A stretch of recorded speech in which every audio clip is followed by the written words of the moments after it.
What's up, everybody? Welcome to another video. Hope you're ready to flex those brain muscles. In this video, we're going to practice solving linear equations. So I have 7 examples here that we're going to go through. And if you're trying to practice this stuff, what I encourage you to do is pause the video, pull out a pencil and paper, and try some of these on your own. I'll have all of these time-stamped in the description below so you can skip around if you need to get help with particular problems. These are going to be a good variety of examples and progress in difficulty. So let's go ahead and get started. And since this is the first example we're about to do, I'm going to talk a little bit about the general idea of what it is we're doing and sort of general strategy for how we're going to solve these linear equations. So first of all, what does it mean to solve a linear equation? We're given this equation where x is a variable, and to solve it means we want to find all of the solutions. So a solution to this equation is a number that we could plug in for x that makes the equation true. Another way that's often said is that it satisfies the equation. So if I can take a number, replace x with that number, right, and simplify the left-hand side, and it equals 19, and we get 19 equals 19, which is a true statement, then that number is a solution to this equation. So we want to find all of the solutions to this equation. And with linear equations, there are really 3 possibilities, which we're going to get into through some examples, and I'm going to kind of summarize those for you. There's either one solution, there are infinitely many solutions where any real number will satisfy the equation, or there's no solution. So there are 3 possibilities, and again, we're going to summarize that here in a second once we work through some of these examples. So now for the strategy. Now that we've talked about what exactly it is we're doing, the general strategy is that we want to eventually end up with x equals a number. That's kind of our goal. We want x equals some number, right? And how we get there is really 2 or 3 main things. The first is using properties, right? We're going to use the distributive property to get rid of parentheses. We're going to move stuff around using commutative and associative properties. That's the first thing. Second, we're going to do a lot of combining like terms, right? So if we have like a 3x minus 2x, we're going to combine that to be just x, okay? So if you're confused about those 2 things or you're not sure what those 2 things mean, I'll link a video where we simplify expressions because that'll give you some good practice with that.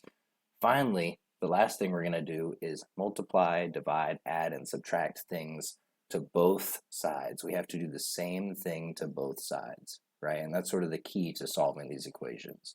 So the first thing I'm going to do to both sides of this equation, because I want to isolate x, is I'm going to add 17. And now the reason I'm adding 17 and not dividing by 3, because you may say, well, this 3 is multiplied by the x, why don't we divide by 3, is that generally I want to do the opposite of what's being done to x, right, in the opposite order. So what I mean by that is when I plug something in for x, it first gets multiplied by 3, then we subtract 17, and so I want to undo that, and I want to reverse the order to undo that. I want to first add 17, then divide by 3. That's not a hard and fast rule, right, but I find that it generally works better and leads to less mistakes and just less work overall. So I'm going to add 17 first to both sides, and what that does is minus 17 plus 17 simplifies to 0, and so on the left-hand side we're just left with 3x, and on the right-hand side we're left with 19 plus 17, which is 36. Now I'm going to divide both sides by 3, right? X is being multiplied by 3. I want to undo that to get x by itself, so I'm going to divide. 3 over 3 is 1, so we're just left with x on the left-hand side, and 36 over 3 is 12. Now, a lot of instructors, including probably me actually, would be fine if you just left your answer like this, x equals 12. However, this is still technically an equation, right? So what we've done here is we've rewrote this equation as x equals 12. These equations are equivalent in the sense that they have the same solutions, right? So we've taken our equation and we've written it in a way where it's very easy to identify the solutions, right? There's one solution to this and it's 12. If I replace x with 12, I get 12 equals 12. But if we want to really identify the solutions, then a lot of times what we want to do is we want to write the solution set, which in this case, since there's just one solution, we can use our set notation. These are these curly brackets, and we can write the solution set as the set containing 12. So again, it's just kind of a minor detail. It really depends on your instructor and how picky they are, but I figure I'd point this out. This is the solution set. We're listing all of the solutions to this equation. Since there's just one, it's just 12, we can list it out. And I'm going to continue to do that through this video, write it out that way. Let's try another example. This time we have parentheses, so now we're in that situation where we really are going to want to use the distributive property first. That is a pretty general rule that works most of the time and is going to make your life easier, is you really just want to get rid of all the parentheses however you can as soon as you can. So we're going to use the distributive property. We're going to distribute this 3, and so what we get is 3x minus 3 times 6, that's 18, right, equals 2x minus 5. So I haven't added, subtracted, multiplied, divide, anything to both sides. All I've done is rewritten the left side using the distributive property. Now I can start doing stuff to both sides. And what I'm going to do this time is subtract 2x from both sides. And here there's not really an order that necessarily make things easier. You could easily add 18 to both sides, add 5, right? You can really do it however you want. I'm choosing to subtract 2x from both sides because I notice that, first of all, that cancels on the right-hand side here, right? 2x minus 2x gives me 0. So on the right-hand side, I'm just left with negative 5. But also, as I notice that 3x minus 2x is just x, which is really nice. If I'm left with just x, then that kind of tells me, okay, really now I just have one step, which is add 18 to both sides. If I were to subtract 3x from both sides, that works as well, but I'd be left with minus x on the right-hand side, and I'd later have to deal with that. It just adds an additional step, right? So you can do that, and that's fine as well. There's a lot of different ways to get to the correct answer. But now I just have to add 18 to both sides. The minus 18 and the plus 18 are going to cancel out. So on the left-hand side, we have x. On the right-hand side, we have minus 5 plus 18. That's positive 13. And so this linear equation has one single solution, and that is 13. So I'm going to write out the solution set here. And now we're going to move on to the next example. So again, I see a parentheses. I'm going to immediately apply the distributive property.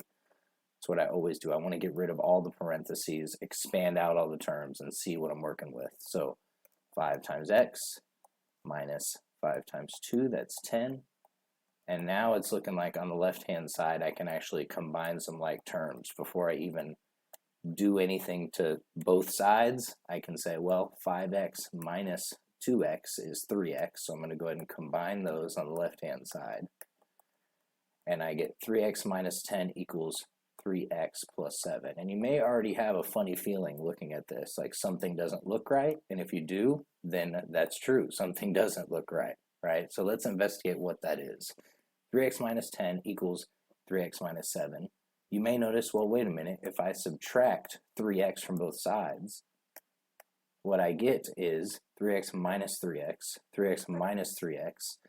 I actually get negative 10 equals 7, which doesn't make any sense. My variable terms have canceled, and I get something that just isn't true. Negative 10 doesn't equal 7, right?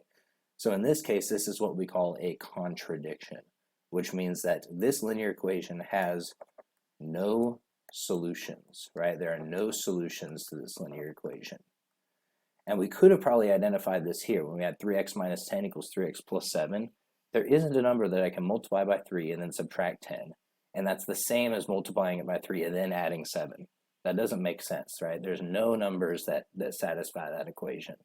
And we can see it even more clear when we subtract the 3x from both sides and end up with this not true statement. So anytime this is the case and you're canceling stuff out and you end up with something absurd like negative 10 equals 7, then the linear equation has no solutions, and the solution set we can actually write as the empty set. It's essentially a 0 with a little slash through it. Empty set, right? Because there are no solutions. Awesome. Let's try the next example. 7 times p plus 2. Okay, so again, first thing we want to do is get rid of these parentheses. We're going to apply the distributive property here. And so we're going to have 7 times p plus 7 times 2, that's 14, minus 4p. And I'm just going to rewrite what I had on the right-hand side, 3p plus 14. And now what I see is that I can again combine like terms. 7 times p minus 4 times p, that's going to combine to be 3 times p plus 14 equals 3 times p plus 14. And you may have a funny feeling about this as well and say, wait a minute, we have the same thing on both sides, right?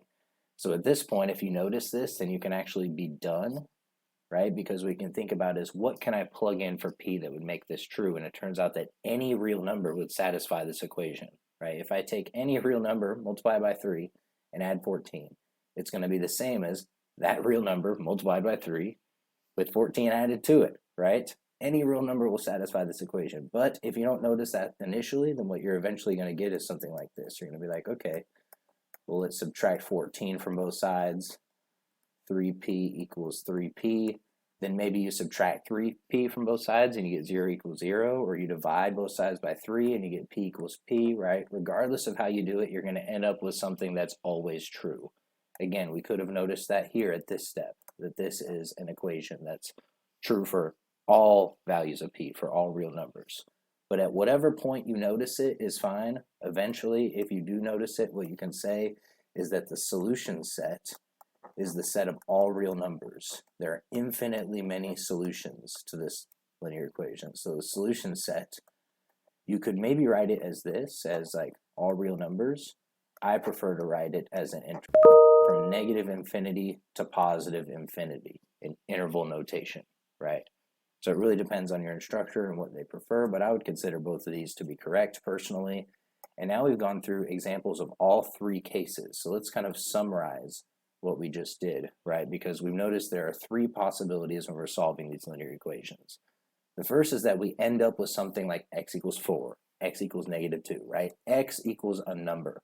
And in this case, we're going to have one solution, and that's just going to be whatever number we replace x with to make this true, right? Then we saw another case where we ended up with something that was always true. 2 equals 2, 0 equals 0, 3p equals 3p, right? Stuff like that, always true, true for all real numbers. There's infinitely many solutions in these cases, and we can write the solution set as the interval from negative infinity to positive infinity. Finally, we have these weird cases where we get something that is absurd. 0 equals 2, right? X minus 1 equals x. Stuff like that.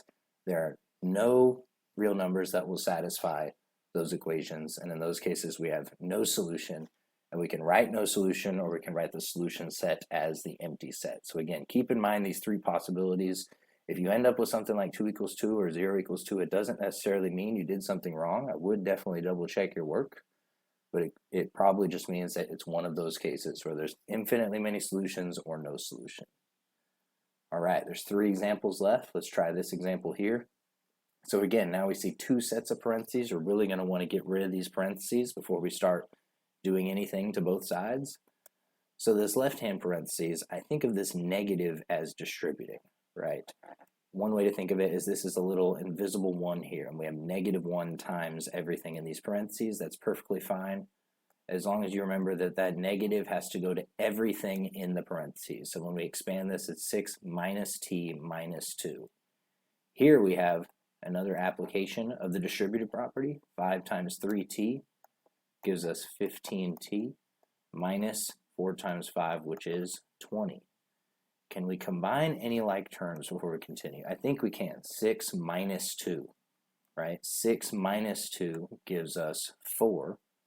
And so what we have on the left-hand side is 4 minus t. And on the right-hand side, we have 15t minus 20. All right, now we have a few different ways we can continue. I'm just going to go ahead and add t to both sides.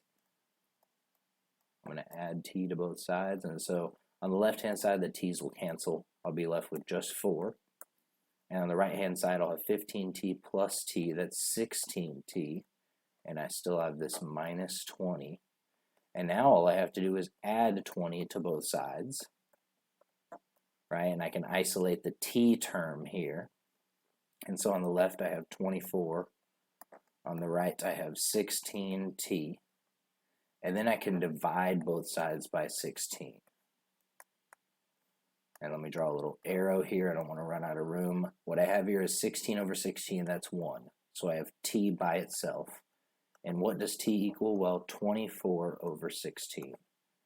Now let's think about how we can reduce this, if we could simplify this 24 over 16. What we want to think about is common factors between 24 and 16. So 24 and 16 both share a common factor of 8. I think that's the greatest common factor between the two numbers, right? So I'm going to divide 24 by 8, and that's going to give me 3. And I'm going to divide 16 by 8, and that's going to give me 2. And another way to clearly see this, maybe this will help you see it a little bit clearer, is if we rewrite 24 as 8 times 3 and rewrite 16 as 8 times 2, now we can see the 8's canceling, right? And what we end up with is 3 over 2. And so we end up with t equals 3 over 2. This is our answer fully simplified. And so we can write our solution set as the set containing 3 over 2. Awesome. Let's try the next example. All right, now we have sets of parentheses, brackets, all kinds of stuff going on. So again, on the right-hand side, it's fairly straightforward, consistent with what we've been doing, which is distributive property, right? 2 times 3, 2 times z, and so what we end up with is 6 minus 2z. On the left-hand side, it's a little trickier because we have these brackets and we have these parentheses, and then we have this negative 2 out here that we're going to distribute, but maybe we're not sure when to distribute it. What I like to do is work from inside out. So the first thing I'm going to do is deal with what's inside the brackets. I'm going to leave this negative 2 out here just chilling. I'm going to put the bracket here. And the first thing I'm going to do is apply the distributive property inside the bracket. So I'm going to say, well, this is 5 minus 2z minus 1. Remember that negative goes to everything when we distribute. And there's a minus 4 out here, and this is all equal to 6 minus 2z. It got a little crooked here, but hopefully you can see what's going on. So again, I like to work from inside out because now what I can do is distribute this negative 2 to everything. And in fact, before I do that, I can actually combine like terms within the bracket here because I see a 5 and a minus 1.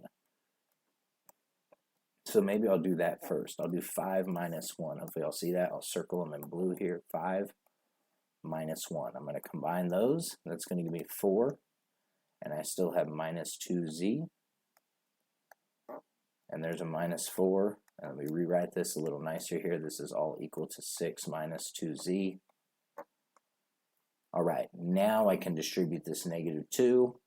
And again, I could have done it initially. You just have to be really careful. Is that the negative 2 goes to the 5, and then it goes out in front here, and it's going to become plus 2 times all of this, right? So it's just a little bit different. It works either way. I'm just doing what makes the most sense for me, okay? So negative 2 times 4 is going to give us negative 8. And then negative 2 times negative 2z. So we have a negative and a negative, so that's going to become a positive 4z. And then at the end, we have minus 4, and this is all equal to 6 minus 2z. Whoops, let me write that z a little bit better. My 2 and z look similar, that's why I do the line through the z. All right, minus 8, minus 4, I see like terms. I see like terms on the left-hand side. So we always want to combine these before we start adding and subtracting to both sides, right? We always want to make sure we have like terms combined here. So let's see, I can write this as minus 12. So minus 12 plus 4z. And again, if you wrote 4z minus 12, that's totally fine. It's the same thing. There's a lot of different ways to write these expressions. And now I think I have everything combined, and now I can start doing stuff to both sides. So look at all this work we did before we even started doing things to both sides, right? And this is really what we want to do, is get something like this. Because now I can say, well, I'll add 2z to both sides. Right, because doing that is going to get rid of the minus 2z on the right here. And so on the left, I'm going to have negative 12 plus 6z equals 6. And now I can add 12 to both sides. And now what I end up with is what? Well, minus 12 plus 12, that's 0. And so I just have 6z, and 6z is equal to 6 plus 12, that's 18. And so now when I divide both sides by 6, what I'm going to get is z equals 3. And so if I want to write the solutions in a set, I will write the set containing 3, because there is one solution, and that's 3. So this is my solution set. All right, so this last example, I wanted to include some fractions, and I have a full video on solving linear equations involving fractions. So if you want more practice, a link should pop up right now, and you can click that to see some more examples. But generally what we want to do is we want to clear the fractions as soon as we can. And we can actually do it at this step, right? Before we even do anything, we can clear the fractions. And we do that by multiplying both sides of the equation by the least common denominator is typically what we do. Any common denominator will work, but we like to do the least because then we have to do less simplifying later. So what is the least common denominator? Well, we have 1/5, 3/5, and 1/10. So our two distinct denominators are 5 and 10, right? So the least common denominator is the least common multiple of the denominators. Well, what are multiples of 5? We can list some of them out here. 5, 10, 15, 20, 25, right? And they continue to go. And what are multiples of 10? Well, 10, 20, 30, right? And they continue to go. And we want to find the smallest number that's in both of these lists. The smallest one I see is 10. 10 is in both of these lists, and it's the smallest one that's in both of these lists. You'll notice that there are many others, like 30 is in both of these lists, but really we want the smallest one because that's going to be the least amount of simplifying later. And there's another way you could figure out least common denominator. I chose this way because I think it's the most intuitive. The other way I think I talk about in my other video that I linked. But this is going to work fine. The least common denominator is 10, so we can multiply the entire left-hand side. I like to put parentheses here to make it clear. The entire left-hand side is being multiplied by 10, and the entire right-hand side is being multiplied by 10. Again, I think these parentheses are really helpful because this 10, like for example on the right-hand side, is going to have to distribute to every single term. We're now using the distributive property. Here on the left-hand side, since we have 1/5 times n minus 5 in parentheses, there's really no distributing. We can combine the 10 and the 1/5, and that can simplify, right? I'll just write it for now as 10 over 5, but hopefully you can see that that is equal to 2, right? Because they share a common factor, similar to what we did a couple of examples ago. 10 times 3/5. I'm going to write this as 3 times 10 over 5 n, right? You could write 30 over 5, or maybe you could just immediately write it as 6, right? That's totally fine, but I want to kind of show exactly each step of this since we're still learning. So 10 times 1/10 is 10 over 10, plus 1 times 10 is just 10. So I kind of wrote it all out. Now I'm going to simplify everything, right? 10 over 10 is pretty easy. That's just 1. So that can actually go away because 1n is the same thing as n, right? So that can actually go away. Here's what we do here. 10 over 5, right? Again, we're looking for common factors. 10 over 5. We can divide 5 by 5, and that's 1.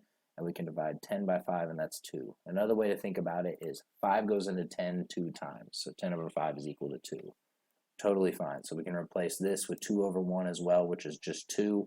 And now let's see what we have here. 2 times n minus 5 equals 3 times 2, that's 6 times n plus n plus 10. And again, if you went from this first step directly to here, if you're like good at multiplying whole numbers and fractions in your head and simplifying, totally fine. I just wanted to show each step here.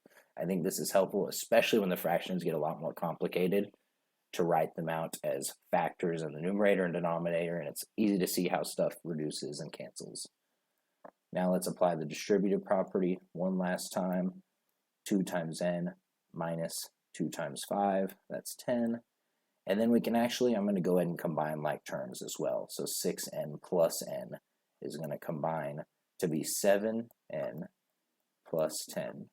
And now we're in this comfortable step. We've been here a lot before, right? We have a variable term and a constant term on each side. So first I'm going to subtract 2n from both sides. And again, when we have two variable terms, I always tend to subtract the one with the smaller coefficient so I can end up with a variable term with a positive coefficient. That's just my preference. So 2n minus 2n is 0, so we're left with negative 10 on the left-hand side. And on the right-hand side, we have 5n plus 10.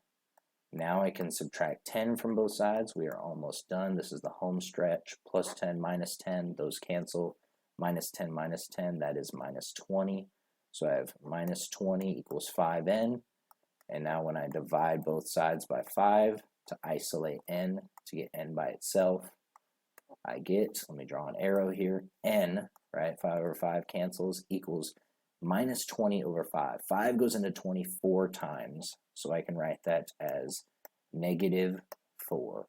And so our solution set is negative 4. And one thing I haven't talked about yet in this video is maybe you're unsure. Maybe you're like, I wonder if I made a mistake or not, if this is right.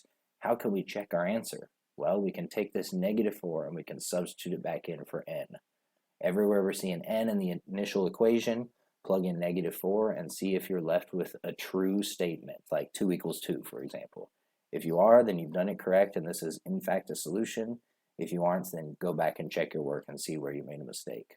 Hopefully this video was helpful. Make sure to like, subscribe, leave a comment if you have any questions. Most importantly, keep flexing those brain muscles, and I'll see y'all later.